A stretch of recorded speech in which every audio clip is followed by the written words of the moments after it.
कांग्रेस जो है परिवारों की पार्टी है, कोई विचारधारा पे आधारित पार्टी नहीं है और हर हफ्ते 10 दिन में कोई न कोई बड़ा नेता छोड़ के चला जाता है। 2019 के चुनाव हुए थे कि मुख्यमंत्री समेत सिर्फ 3 मंत्रियों को छोड़ के बाकी सारे के सारे मंत्री हार गए और उनके जो प्रदेश अध्यक्ष थे उस समय के सुभाष बराला वो चुनाव हार गए। तो ऐसा उन्होंने कटाक्ष किया कि अगर इतनी जनता खुश होती तो फिर सारे के सारे कैबिनेट क्यों हराती। मैं भूपेंद्र सिंह हुड्डा जी का पूरा मान सम्मान करता हूँ, लेकिन पिछले दिनों तो वही कांग्रेस को तिलांजलि देने के मूड में थे। कांग्रेस में एक G23 हुई थी, उसमें उन्होंने साइन किया था।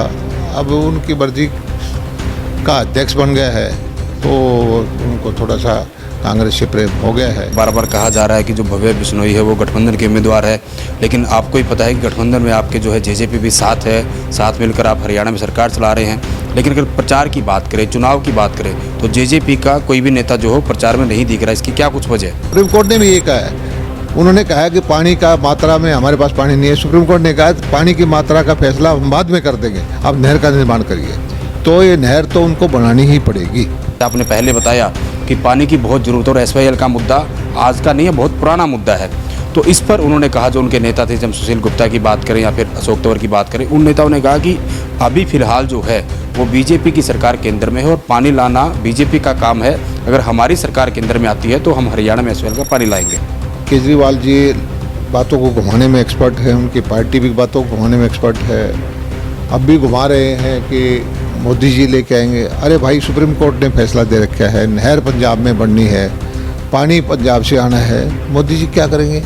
आप जाके नहर का निर्माण करो, आपको कौन रोकता है? पैसा हरियाणा सरकार देगी, केंद्र सरकार से दिलवाएंगे। कि निशान सिंह नॉमिनेशन में आए थे, लेकिन हम लगातार आदमपुर हल्के में घूम रहे हैं तो मेरे को सिर्फ और सिर्फ दुष्यंत चौटाला की फ़ोटो लगने के अलावा कोई भी नेता नज़र आया नहीं। बगैर भेदभाव के जो मनोहर लाल जी ने काम किए हैं, छोटे छोटे गांव में गरीब के बच्चे नौकरी लगे हैं, तो इससे लोगों में बड़ा एक उत्साह है।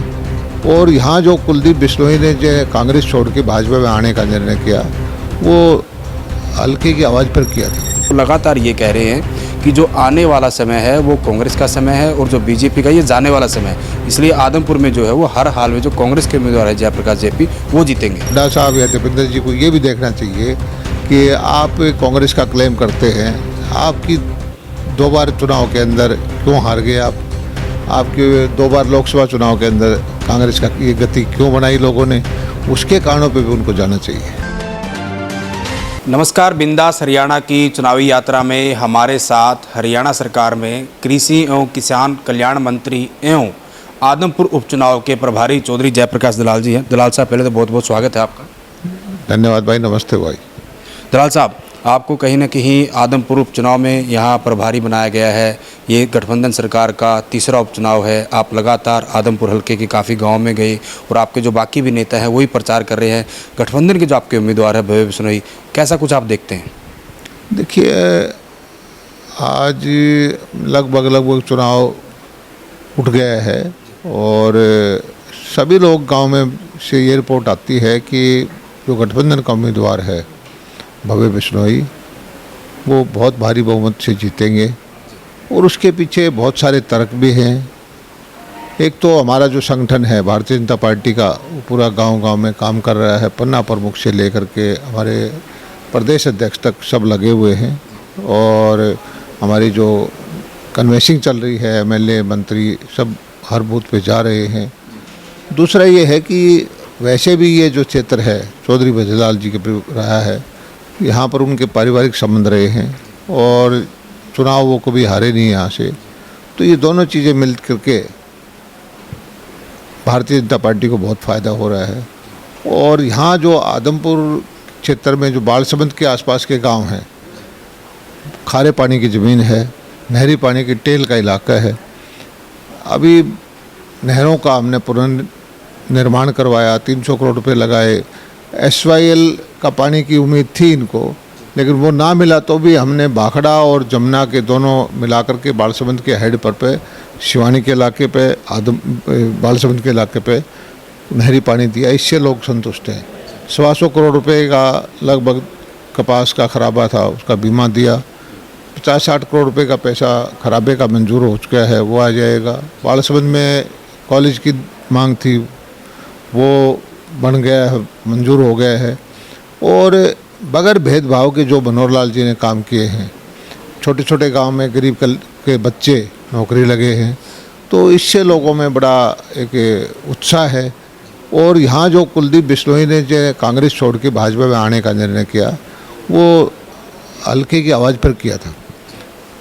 जनता ने ये कुलदीप जी को कहा कि आज जो है भारतीय जनता पार्टी एकमात्र ऐसी पार्टी है जिसका सिक्का दुनिया के अंदर चल रहा है। भारतीय जनता पार्टी का जो नेतृत्व है नरेंद्र मोदी जी के रूप में आज अंतर्राष्ट्रीय स्तर पर भी स्थापित हो चुका है। अच्छे अच्छे उन्होंने काम किए हैं, चाहे वो कोरोना के टाइम देखिए कि वैक्सीन सारे देश को लगाई, 80 करोड़ लोगों को, गरीबों को 3 साल से घर बैठे खाना दे रहे हैं। हमारे बच्चे जो फंस गए थे यूक्रेन की लड़ाई में, वो निकाल के लाए, धारा 370 को समाप्त किया, गरीबों को सिलेंडर बांटे, टॉयलेट किए, जनधन खाते खुलवाए, किसानों के खाते में पैसा डाल रहे हैं। तो वो ऐसे हज़ारों काम हैं। और हमारे यहाँ जो नीति है मनोहर लाल जी की कि बगैर भेदभाव की राजनीति करें, सबका साथ सबका विकास, 90 के 90 हल्का में समान विकास करें, तो इससे लोग प्रभावित थे। और उन्होंने कुलदीप जी को कह करके कांग्रेस से तिलांजलि दिलवाई, भारतीय जनता पार्टी के अंदर उन्होंने ज्वाइन किया और उसके चुनाव परिणाम जो है अनुकूल आएंगे। दलाल साहब, आपने कहा कि भारतीय जनता पार्टी का जो सिक्का है वो कहीं ना कहीं पूरे देश में चलता है, समान काम समान विकास की आपने बात की और भी बहुत सारे कार्य आपने गिनाए जो कि आदमपुर हल्के में मंजूर हो चुके और आप करने वाले हैं। लेकिन हम कांग्रेस की बात करें और मुख्य रूप से पूर्व मुख्यमंत्री भूपेंद्र सिंह हुड्डा की बात करें, मुख्यमंत्री जो वो रहे हैं पहले 10 साल, हम उनकी बात करें या फिर उनके नेताओं की बात करें, वो लगातार ये कह रहे हैं कि जो आने वाला समय है वो कांग्रेस का समय है और जो बीजेपी का ये जाने वाला समय है, इसलिए आदमपुर में जो है वो हर हाल में जो कांग्रेस के उम्मीदवार है जयप्रकाश जेपी वो जीतेंगे। देखिए, मैं भूपेंद्र सिंह हुड्डा जी का पूरा मान सम्मान करता हूँ, लेकिन पिछले दिनों तो वही कांग्रेस को तिलांजलि देने के मूड में थे। कांग्रेस में एक जीते ही हुई थी, उसमें उन्होंने साइन किया था। अब उनकी मर्जी का अध्यक्ष बन गया है तो उनको थोड़ा सा कांग्रेस से प्रेम हो गया है। तो आपको पता है कि कांग्रेस जो है परिवारों की पार्टी है, कोई विचारधारा पे आधारित पार्टी नहीं है। और हर हफ्ते 10 दिन में कोई न कोई बड़ा नेता छोड़ के चला जाता है। अब उस पीछे भी गुलाम नबी आज़ाद जी छोड़ के चले गए, उससे पहले सिंधिया साहब छोड़ के चले गए, यहाँ से कुलदीप ने छोड़ दिया। अब जो कांग्रेस में धड़े हैं हरियाणा के अंदर, हुड्डा साहब का कांग्रेस पे जो वर्चस्व हो गया है, तो दूसरे लोग लगता है कि कुछ वो छोड़ के चले जाएंगे। तो कांग्रेस का मुझे नहीं लगता कोई भविष्य है। ये दूसरी बात और ये है कि जो गरीब की आकांक्षाएं हैं वो मोदी जी से जुड़ी हुई है। दलित, पिछड़ा, कमज़ोर वर्ग, जिसको कभी भी लोकतंत्र की व्यवस्था में सत्ता का कोई हिस्सा नहीं मिला, उस आदमी को आज डीबीटी के माध्यम से सीधा पैसा मिलता है। दबंगई होती थी राजनीति में, वो ख़त्म हो गई है।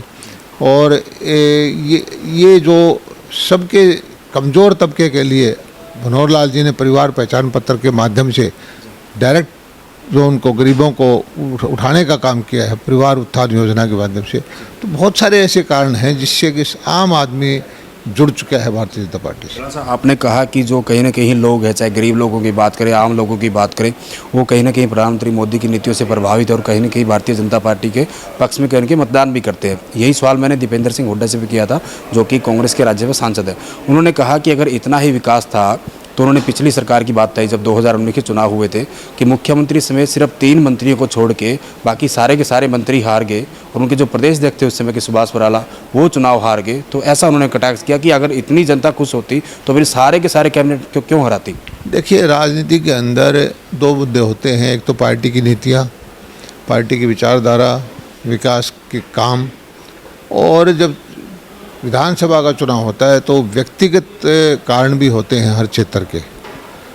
पहली बार हमारे बहुत सारे लोग विधायक बने थे, वो मंत्री थे, उनसे इतनी ज़्यादा अपेक्षाएं हो गई थी लोगों को कि एक पहले जो भाई भतीजावाद के माध्यम से या मेरिट को तोड़ करके नौकरियां मिलती थी, उन अपेक्षाओं को पूरा नहीं कर पाए। और भी बहुत सारे कारण हैं। तो इस वजह से कुछ लोग जो हमारे हारे हैं। लेकिन मैं कहता हूं कि हुड्डा साहब या दीपेंद्र जी को ये भी देखना चाहिए कि आप कांग्रेस का क्लेम करते हैं, आपकी 2 बार चुनाव के अंदर क्यों हार गए आप? आपके 2 बार लोकसभा चुनाव के अंदर कांग्रेस का ये गति क्यों बनाई लोगों ने?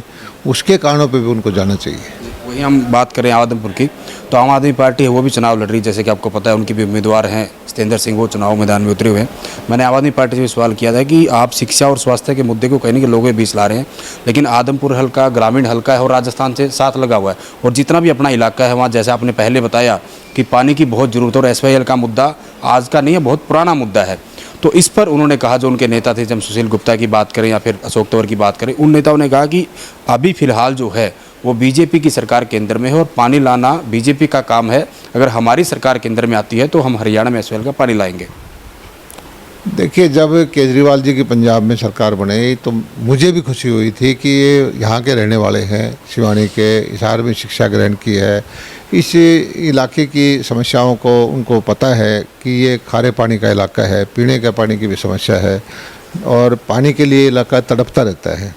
और पूरे किसान वर्ग को ये उम्मीद लगी थी कि अब पानी आ जाएगा, और जो बयान दिया उन्होंने कि भाई हमारे पास पंजाब में देने के एक बूंद भी पानी नहीं है, तो किसान खून के आंसू रो रहा है। मुझे समझ में नहीं आता कि ये केजरीवाल जी बातों को घुमाने में एक्सपर्ट है, उनकी पार्टी भी बातों को घुमाने में एक्सपर्ट है। अब भी घुमा रहे हैं कि मोदी जी लेके आएंगे। अरे भाई, सुप्रीम कोर्ट ने फैसला दे रखा है, नहर पंजाब में बननी है, पानी पंजाब से आना है। मोदी जी क्या करेंगे? आप जाके नहर का निर्माण करो, आपको कौन रोकता है? पैसा हरियाणा सरकार देगी, केंद्र सरकार से दिलवाएंगे। और दूसरा एक चीज़ मुद्दा और बताता हूँ आपको। बात ये है कि जो भाखड़ा नहर बनी हुई है, सतलुज डैम से पानी लेकर के हरियाणा को, राजस्थान को, दिल्ली को इससे पीने का पानी मिलता है। ये नहर 60-70 साल पुरानी हो चुकी है। हर एक चीज़ की, बिल्डिंग की, स्ट्रक्चर की कोई लाइफ होता है। खुदा ना खास्ता है नहर टूट जाए तो यहाँ तो पीने का पानी का संकट आ जाएगा। पानी की मात्रा पे अगर हो सकता है कोई डिस्प्यूट होगा, कोई आप चैलेंज कर दीजिए, कोर्ट में चले जाइए, ट्रिब्यूनल में चले जाइए, लेकिन जो नहर की ज़मीन हमने एक्वायर कर ली थी, जिसका मुआवजा हमने दे दिया था, जो 90% मिट्टी का काम हो गया था, आपने तो उसी को बनवाना है। ये एक राष्ट्र के हित की बात है, जनता के हित की बात है कि वे एक नहर के साथ में पैरेलल जो नहर है वो बन जाए, तो कल को उस नहर में कोई ख़राबी आए, कोई टूट फूट हो जाए, कि उसको रिपेयर करना हो, उसकी गाद निकालनी हो, उसकी रेती निकालनी हो, तो दूसरी नहर में पानी चला ले। तो ये नहर तो बननी ही चाहिए। सुप्रीम कोर्ट ने भी ये कहा है। उन्होंने कहा है कि पानी का मात्रा में हमारे पास पानी नहीं है। सुप्रीम कोर्ट ने कहा है पानी की मात्रा का फैसला हम बाद में कर देंगे, अब नहर का निर्माण करिए। तो ये नहर तो उनको बनानी ही पड़ेगी। वही मेरा एक सवाल आपके गठबंधन से जुड़ा हुआ है, जैसे कि लगातार बार बार कहा जा रहा है कि जो भव्य बिश्नोई है वो गठबंधन के उम्मीदवार है, लेकिन आपको ही पता है कि गठबंधन में आपके जो है जेजेपी भी साथ है, साथ मिलकर आप हरियाणा में सरकार चला रहे हैं। लेकिन अगर प्रचार की बात करें, चुनाव की बात करें, तो जेजेपी का कोई भी नेता जो हो प्रचार में नहीं दिख रहा है। इसकी क्या कुछ वजह? नहीं, जिस दिन नॉमिनेशन था जेजेपी के अध्यक्ष निशान सिंह जी आ गए थे, और लोकल स्तर के जो नेता है, ग्रामीण स्तर के, वो काम कर रहे हैं। हमारे भी बहुत सारे नेता अभी आए हैं, पिछले 2 दिन के अंदर, हमारे MP, हमारे मंत्री, तो उनके भी हमें जो सूचना है उनकी तरफ से कि दिवाली के बाद वो भी चुनाव प्रचार में हिस्सा लेंगे। क्योंकि दलाल साहब, मैंने जितने भी आपके बीजेपी समर्थित या बीजेपी नेताओं से सवाल किया, तो उन्होंने कहीं न कहीं सिर्फ कुल मिलाकर निशान सिंह का नाम लिया कि निशान सिंह नॉमिनेशन में आए थे। लेकिन हम लगातार आदमपुर हल्के में घूम रहे हैं, तो मेरे को सिर्फ और सिर्फ दुष्यंत चौटाला की फ़ोटो लगने के अलावा कोई भी नेता नज़र आया नहीं जेजेपी का। उनके, मैंने आपको जैसा बताया कि हमारे पास सूचना है कि दिवाली के बाद मुख्यमंत्री जी के कार्यक्रम होंगे और उनकी पार्टी के नेताओं के कार्यक्रम भी होंगे। शुक्रिया दलाल साहब, बात। धन्यवाद जी। तो ये थे हरियाणा सरकार में कृषि मंत्री जयप्रकाश दलाल, जिन्होंने कहीं न कहीं आदमपुर उपचुनाव को लेकर जो गठबंधन के इनके उम्मीदवार भव्य बिश्नोई, उनकी कहीं न कहीं जीत का दावा किया है, और तमाम के तमाम मुद्दे वो भी बताए हैं कि आदमपुर में जब से कुलदीप बिश्नोई कांग्रेस छोड़कर जो है वो बीजेपी में आए हैं, क्या कुछ काम यहाँ इनको करवाने हैं और किन किन कामों को मंजूरी मिल चुकी है। पानी समेत और भी बहुत सारे मुद्दे हैं जिन पर दलाल साहब ने काफ़ी गंभीरता से हमारे साथ बातचीत की है।